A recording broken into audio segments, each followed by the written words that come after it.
नमस्कार दोस्तों, आपका इस वीडियो में स्वागत है। आइए शुरू करते हैं गणित का आज का पाठ, जिसका नाम है सीमा और अवकलज। इसी को हम अंग्रेजी में लिमिट्स एंड डेरिवेटिव्स कहते हैं। तो चलिए दोस्तों, आगे बढ़ते हैं और देखते हैं आज के इस वीडियो में हम क्या क्या पढ़ेंगे। आज हम जानेंगे भूमिका यानी इस पाठ का इंट्रोडक्शन, और फिर हम देखेंगे सीमाएं यानी लिमिट्स। आखिरकार ये सीमाएं जो होती हैं या जो लिमिट्स होती है वो गणित में किस प्रकार से परिभाषित की जाती है। तो चलिए दोस्तों, आगे बढ़ते हैं और शुरू करते हैं भूमिका के साथ। कलन गणित की वह शाखा जिसमें मुख्यतः प्रांत में बिंदुओं के परिवर्तन से फलन के मान में होने वाले परिवर्तन का अध्ययन किया जाता है। तो यह जो पाठ है वह कलन गणित की वह शाखा है जिसमें आप परिवर्तन का अध्ययन करेंगे। अब ये परिवर्तन होगा कैसा, प्रांत में जो बिंदु आप रखेंगे उसके कारण फलन के मान में जो परिवर्तन आएगा, इसके अध्ययन को हम इसमें जानेंगे। आगे बढ़ते हैं और देखते हैं सीमाओं की परिभाषा। व्यापक रूप से जब x a की ओर अग्रसर होता है यानी x a के मान को प्राप्त करने लगता है, तब f of x का मान जो है वो l की तरफ बढ़ता है। अंग्रेजी में ये जो अग्रसर होने का चिन्ह है, एरो का चिन्ह है, इसको हम टेंड्स बोलते हैं। यानी जब x टेंड्स टू a तब f of x tends to l, और तब l को फलन fx की सीमा कहा जाता है। तो इसको समझते हैं। जब x का मान आप a डाल देते हैं तो जो f of x आपका एक फलन परिभाषित होगा, उसमें x की जगह पर a डाल दिया जाएगा, तो परिणाम में जो संख्या आएगी वो l आएगी और l f of x की सीमा होगी। और हमें इस प्रकार से इसको लिखना है, limit x tends to a f of x is equal to l। यहाँ पे ये लिमिट क्या दर्शा रहा है दोस्तों, सीमाओं को अंग्रेजी में लिमिट्स कहा जाता है। तो यहाँ पे लिमिट्स का LIM लिया गया है, यानी शुरू के 3 अक्षर, और इसी के नीचे लिखा गया है x टेंड्स टू a। तो आप जब भी कोई फलन परिभाषित करेंगे और उसकी सीमा ज्ञात करेंगे तो आपको इसी प्रकार से लिखना होगा। ऊपर आएगा LIM, नीचे आएगा x जिस मान की ओर अग्रसर है, फिर आप एक फलन लिख देंगे और बराबर में उसकी सीमा। तो आइए दोस्तों, अब इस सीमा को और अच्छी तरीके से जानते हैं। मान x बराबर a पर फलन को जो मान ग्रहण करने चाहिए, यानी जब आप x की जगह पर फलन जो है वो x चर में परिभाषित है और आप x की जगह a डाल देंगे, तो फलन जो मान ग्रहण करेगा वो इस बात पर निर्भर नहीं करता कि x कैसे a की ओर अग्रसर है। x कैसे a की ओर अग्रसर है, इसका क्या मतलब हुआ? इसका यह मतलब हुआ कि हमने कहा x a की ओर बढ़ रहा है, किंतु वह 2 तरीके से बढ़ सकता है, या तो a की बाईं ओर या फिर a की दाईं ओर। तो जब वह a की बाईं ओर बढ़ेगा तो आप उसको इस प्रकार से दर्शाएंगे, x बढ़ रहा है, a ऊपर माइनस लिखा जाएगा। क्यों? क्योंकि जब बाईं ओर में जाते हैं तो मान जो है वो a से कम हो जाता है। ठीक उसी प्रकार यदि x a के दाईं ओर अग्रसर होता है तो a से वो मान जो है थोड़ा बड़ा हो जाएगा, और आप उसको लिखेंगे कैसे? x अग्रसर है a प्लस की ओर। ठीक है दोस्तों, आगे बढ़े तो हमने जाना एक और रोचक तथ्य। इससे स्वाभाविक रूप से 2 सीमाएं, बाईं पक्ष की सीमा और दाएं पक्ष की सीमा प्रेरित होती है। पहले हम जान रहे थे कि सीमा कब आई, जब x a की ओर अग्रसर हुआ, किंतु अब हमने जाना कि यह 2 प्रकार से हो सकता है, या तो a के बाईं ओर या फिर a के दाईं ओर। तो जब हम यहाँ पे देखेंगे तो हमें 2 सीमाएं प्राप्त होगी। बाएं पक्ष की सीमा यानी जब x अग्रसर है a माइनस की ओर, और दाएं पक्ष की सीमा जब x अग्रसर है a प्लस की ओर।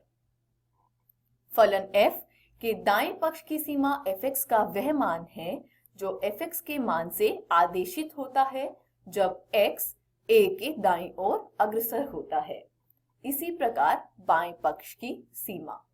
तो चलिए आगे बढ़ते हैं और देखते हैं कि सीमा, दाएं पक्ष की सीमा और बाएं पक्ष की सीमा में क्या अंतर है। यहाँ आपके सामने एक तथ्य दिखाया गया है और कहा है यदि दाएं और बाएं पक्ष की सीमाएं संपाती हों तो हम इस उभयनिष्ठ मान को x बराबर a पर fx की सीमा कहते हैं। इस कथन में क्या कहा गया है? दो तरह की सीमाएं होती है, सब जानते हैं, एक बाएं पक्ष की सीमा और एक दाएं पक्ष की सीमा। संपाती यानी दोनों का ही मान आपस में बराबर हो जाए, तो वह जो बराबर यानी जो उभयनिष्ठ मान है उसको हम x बराबर a पर fx की सीमा कहते हैं। तो आइए इसको और अच्छे से समझते हैं। यहाँ लिखा गया है limit x tends to a minus f of x बराबर l, यानी x tends to a minus कौन सी सीमा होती है? बाएं पक्ष की सीमा। तो बाएं पक्ष की सीमा का मान आया है l। ठीक उसी प्रकार limit x tending to a plus, यहाँ प्लस का चिन्ह ये बता रहा है कि ये दाएं पक्ष की सीमा है, इसका मान भी आ गया बराबर l। तो देखिए यहाँ भी l है और यहाँ भी l है, तो दाएं पक्ष की सीमा और बाएं पक्ष की सीमा आपस में संपाती हैं और ये जो उभयनिष्ठ मान की चर्चा की गई है वो हमारा l है। तो जो limit x tending to a plus f of x बराबर हो गया है limit x tending to a minus f of x के। तो ये दोनों आपस में बराबर होने के कारण हम यह कह सकते हैं कि limit x tending to a f of x बराबर l। यहाँ पर a पे ना माइनस का चिन्ह है ना प्लस का चिन्ह है, तो ये दाएं या बाएं पक्ष की नहीं केवल साधारण सीमा है। आगे बढ़ते हैं, देखते हैं कुछ और तथ्य।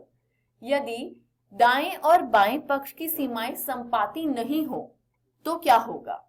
यदि यह आपस में संपाती नहीं होती तो यह कहा जाता है कि x बराबर a पर fx की सीमा अस्तित्वहीन है, यानी उस सीमा का कोई अस्तित्व नहीं है। आगे बढ़ते हैं और देखते हैं एक उदाहरण। इस फलन पर विचार कीजिए। फलन f ऑफ x कुछ इस प्रकार से परिभाषित है, यदि x का मान 0 या 0 से छोटा होता है तो f ऑफ x का मान 1 होता है। मैंने आपको शुरू में क्या बताया था दोस्तों कि कलन गणित की वह शाखा जिसमें जब आप प्रांत के बिंदुओं में परिवर्तन करें तो साथ में फलन का मान परिवर्तित हो। यहाँ देखिए ये जो x है, प्रांत में बिंदु यदि मैं x का मान 0 ले रही हूँ या 0 से छोटा ले रही हूँ तो fx का मान 1 है, किंतु वहीं पर यदि x का मान 0 से बड़ा लिया जा रहा है तो f ऑफ x का मान क्या हो जाता है? 2 हो जाता है। तो जब आप प्रांत के बिंदुओं में परिवर्तन कर रहे हैं यानी 0 के बराबर या उससे छोटा ले रहे हैं और उससे बड़ा ले रहे हैं, तो इस कारण फलन के मान में परिवर्तन आ रहा है, जैसा आप देख सकते हैं 1 और 2। तो इस पूरे पाठ में हम इसी प्रकार के तथ्यों की चर्चा करेंगे। आइए हल देखने से पहले इसका हम क्या करते हैं, आलेख देख लेते हैं। fx परिभाषित किस प्रकार से हो रखा है आप नीचे देख सकते हैं। जो बिंदु है जिसके निर्देशांक है 0,1, यहाँ पर x का मान 0 है तो f ऑफ x जो कि y है उसका मान 1 है, तो ये रेखा जो है वो उसको दर्शा रही है और वो बिंदु बंद है। ऐसा क्यों? क्योंकि वहां पर x का मान 0 जो है उसको भी हमने ले लिया है। वहीं पर जब x 0 से बड़ा है तब आप देख सकते हैं 0,2 fx का मान 2 है। आइए अब इसको हल करते हुए समझते हैं। बाएं पक्ष की सीमा यानी limit x tending to 0 minus f of x, ये कैसे लिखा? ऐसे लिखा, हम जो यहाँ पर चर्चा कर रहे हैं वो कर रहे हैं 0 के साथ कि 0 से छोटा है x, 0 के बड़ा है, तो इसलिए x 0 की ओर अग्रसर होगा। क्योंकि बाएं पक्ष की सीमा है तो 0 के ऊपर माइनस आ गया, यहाँ पर आप देख सकते हैं। ठीक उसी प्रकार आप देखिए दाएं पक्ष की सीमा, वहां क्या होगा? Limit x tending to 0 plus, यहाँ पर जो fx आएगा उसमें क्या होगा? देखिए 0 से जब बड़ा आप ले रहे हैं मान तो fx 2 परिभाषित है तो उसका मान आ गया 2 और f ऑफ 0 यानी x का मान जब 0 के बराबर है तब आया 1। तो देखिए बाएं पक्ष की सीमा 1 है, दाएं पक्ष की सीमा 2 है, ये आपस में बराबर नहीं है, तो ये जो फलन है इसकी एक निश्चित सीमा नहीं है। इसी के साथ आज का हमारा ये अध्याय समाप्त होता है। आशा करती हूँ आपको ये भली भांति समझ आया होगा। आज हमने पढ़ा सीमा के बारे में, फिर हमने जाना सीमाएं दो प्रकार की होती है, बाएं पक्ष की सीमा और दाएं पक्ष की सीमा, और हमने जाना कि यह दोनों अगर आपस में बराबर हो जाए तो हम कहते हैं कि फलन की सीमा का अस्तित्व है। तो घर जाइए बच्चों, प्रश्नावली 13.1 में दिए गए प्रश्नों को हल करिए, अधिक से अधिक प्रयास करते रहिए। किसी भी प्रकार के संदेह एवं सहायता के लिए हम हमेशा उपलब्ध हैं। धन्यवाद।